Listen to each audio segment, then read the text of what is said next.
Olá, seja muito bem-vindo ao canal da Metsu no YouTube. Eu sou a meteorologista Estel Cis. Que bom que você está aqui. Te inscreve, aciona as notificações, deixa teu relato, teu comentário para a gente.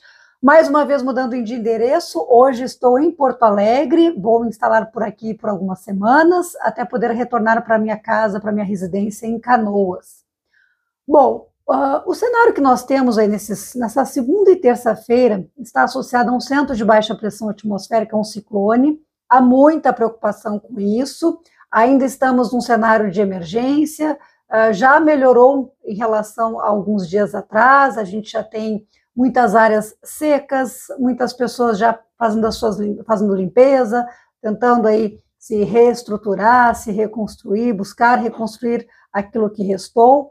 Então a gente já tem um cenário melhor, os rios já estão mais baixos, o Guaíba passou por um terceiro pico, né? O segundo repique, já está de novo baixando, o Rio dos Sinos já também teve uma subida, mas tende a baixar, Gravataí, então são vários rios nessa situação. A Lagoa dos Patos, uma situação ainda com impacto no canal São Gonçalo, num cenário ainda de emergência, teve um terceiro pico mais alto aí, recorde nas últimas horas deste domingo, então temos todo esse cenário de vulnerabilidade, o solo ainda está encharcado, temos ainda uma instabilidade do solo, e agora vem esse ciclone, esse centro de baixa pressão atmosférica entre a segunda e terça-feira. O que vai acontecer? Primeiro, nesta segunda-feira, a instabilidade traz nuvens, essa queda na pressão atmosférica, como sugasse a umidade da superfície, jogasse na atmosfera ao encontrar ar mais gelado, e a gente tem que imaginar uma estrutura de centenas de quilômetros acontecendo isso. Na verdade, são vários pequenos centros de baixa pressão atmosférica que formam o ciclone na terça-feira, então tem todas essas áreas aí favorecendo a subida do ar para formar essas nuvens amplas e que podem trazer chuva forte, tempestades isoladas nesta segunda-feira. O que os modelos projetam em termos de quantidade, de volume de chuva, que é o que mais preocupa, é algo que não repete aquilo que aconteceu na semana passada, em que tivemos a média do mês em municípios da metade leste, com alagamentos e inundações amplas. Os modelos não projetam isso, mas poderemos ter pontualmente realmente situações de chuva forte, com 30 a 50 milímetros em poucas horas, rajadas de vento, ainda mais na terça-feira com relação ao ciclone, mas as rajadas de vento associadas a esses temporais isolados, passageiros, preferencialmente da tarde para a noite, mas já deverá chover no turno da manhã desta segunda-feira em diversos municípios. E os modelos projetam uma possibilidade maior de eventos de chuva forte, com tempestades do centro para o leste e sul gaúcho, na direção de Rio Grande, Santa Vitória do Palmar, Chuí.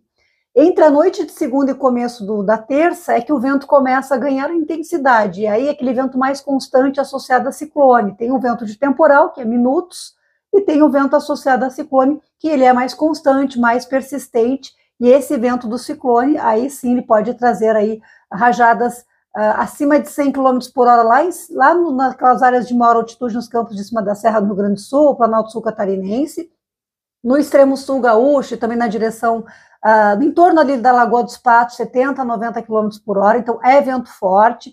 Eu lembro que eu falei no início, o solo está saturado de água, ainda tem uma instabilidade, então nem precisa muitas vezes um vento tão forte para derrubar árvores, para ter impacto na rede elétrica. Então, de segunda para terça, nessa virada de segunda para terça, pode ser complicada em algumas partes da faixa leste e sul do Rio Grande do Sul, Grande Porto Alegre com 50 a 70 km por hora, litoral norte acima de 60 a 70 km por hora, interior do estado, de uma forma geral, em torno de 50 km por hora. Então, várias partes do estado sentirão essas rajadas de vento de segunda para terça, mas preferencialmente Grande Porto Alegre, litoral, em torno da Lagoa dos Patos, Zona Sul e regiões da Serra. Então, primeiro vem a chuva, as pancadas, os temporais isolados, e na terça ainda segue chovendo, e olha, atenção Zona Sul, porque os acumulados de precipitação entre a tarde e a noite de segunda, madrugada e turno da manhã de terça-feira, acumulados podem ser altos, provocando alagamentos, além da situação ainda de risco da Lagoa dos Patos, do Canal São Gonçalo e outros arroios e rios da Zona Sul. Haverá esse risco de pulsos de chuva forte ou volumosa, que também pode ampliar os transtornos. Depois, quando o ciclone ele vai se afastando já para alto mar ao longo da terça-feira, ele provoca um efeito no oceano, vai provocar ressaca que poderá ser sentida não só aqui no Rio Grande do Sul, mas Santa Catarina, Paraná, provavelmente litoral de São Paulo, Rio de Janeiro.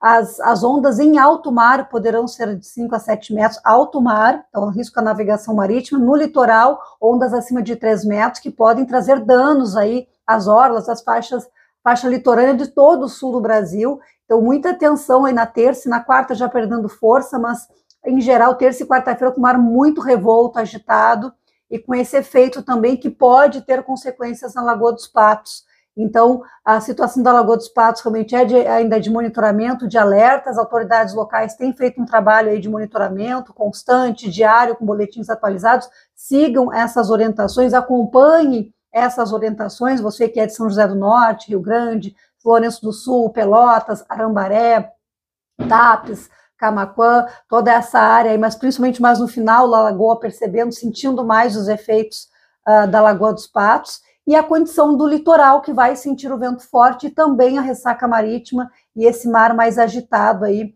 nesses próximos dias.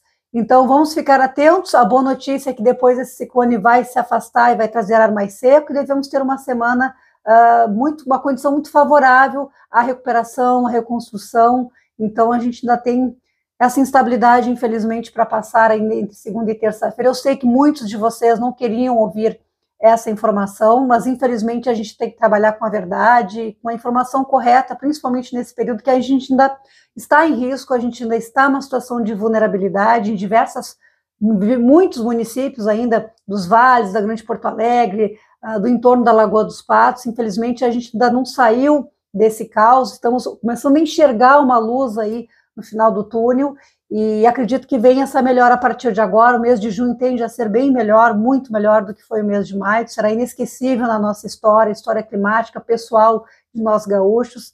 Então, vamos ficar atentos. A Metsul vai acompanhar durante toda a segunda e terça-feira, toda semana, como a gente sempre faz. Lá em metsul.com tem todo o detalhamento com texto, com mapas. Hoje eu não consegui ainda, eu recém instalei aqui, então não consegui trazer esses recursos, imagens e mapas, mas nos próximos boletins vou tentar me organizar melhor aqui para trazer esse detalhamento para vocês. Mas queria gravar esse vídeo para vocês ficarem atentos. É uma situação que preocupa, é claro, qualquer chuva nesse cenário preocupa, e principalmente o aspecto vento aí que entra em cena entre segunda e terça-feira. Então vamos ficar acompanhando todas as informações que você vai encontrar nas nossas redes sociais. Até mais, gente.